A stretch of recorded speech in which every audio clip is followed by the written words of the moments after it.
안녕하세요. 게으른 개미입니다. 오늘의 주제는 생각만 해도 행복한 주제입니다. 갑자기 10억의 현금이 생겼을 때 절세 방법에 관한 이야기입니다.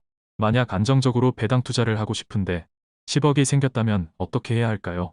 10억이 갑자기 생겼다고 했을 때 은행에 5% 예금만 해도 이자가 5천만 원이 되는데 무슨 걱정이냐고 말씀하실 수도 있습니다.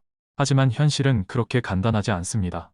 다른 소득이 전혀 없다면 큰 문제가 되지 않을 수도 있지만 경우에 따라서는 다른 소득이 있다면 받은 이자나 배당금의 40%를 세금으로 내야 할 수도 있습니다.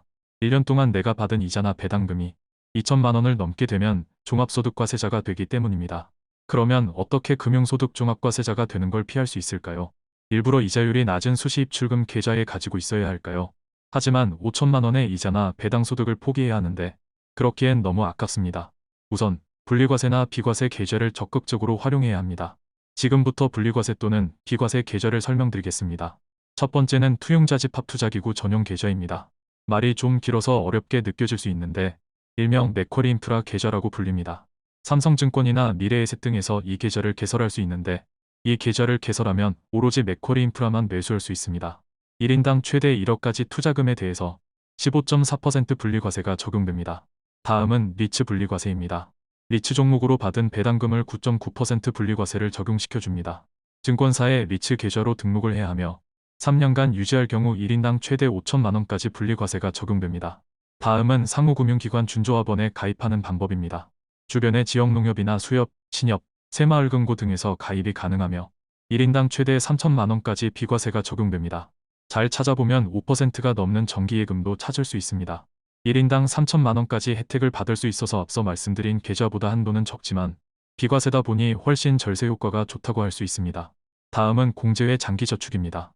직장에 따라서 교직원 공제회나 행정공제회, 과학기술인 공제회 등에 가입이 가능한 사람이라면 매월 최대 150만 원에서 200만 원까지 장기저축이 가능합니다. 물론 퇴직할 때가 되어야 찾을 수 있다는 단점이 있지만 가입 기간이 긴 경우 비과세 혜택을 받을 수 있습니다.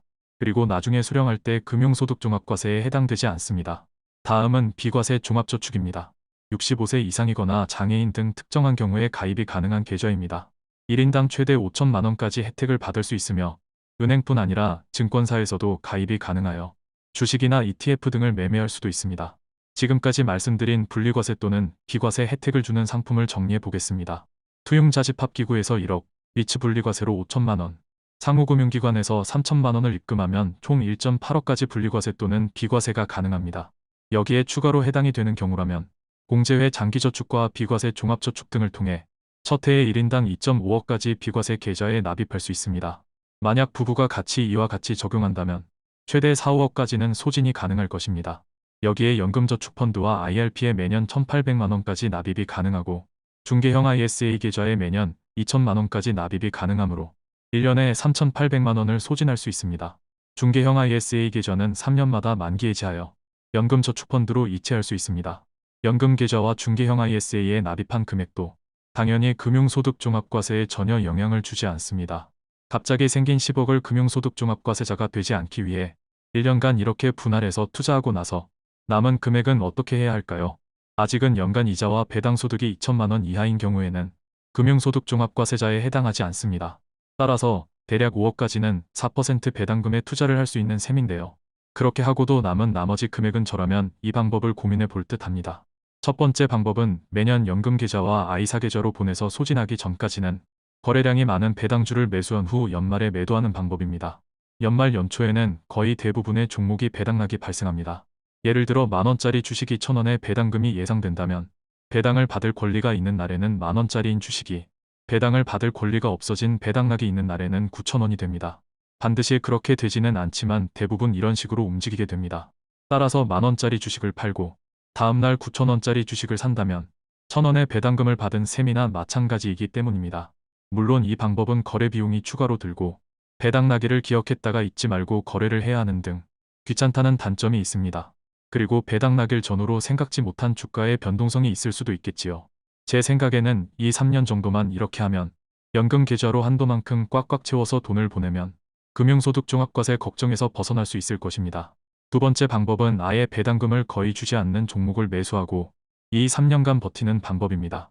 이런 식으로 수년간 연금 계좌로 돈을 보내고 난 이후에는 맥쿼리 인프라 계좌와 리츠 계좌의 돈도 모두 연금 계좌로 보내기를 추천합니다. 연금 계좌에 들어간 돈은 과세이연 복리 효과로 평생 동안 자산을 불리는 데 훌륭한 역할을 할 것이기 때문입니다. 지금까지 갑자기 10억이 생겼다면이라는 행복한 상상에 대해 현실적인 절세에 대한 이야기였습니다. 좋아요와 구독을 누르시면 부자 됩니다.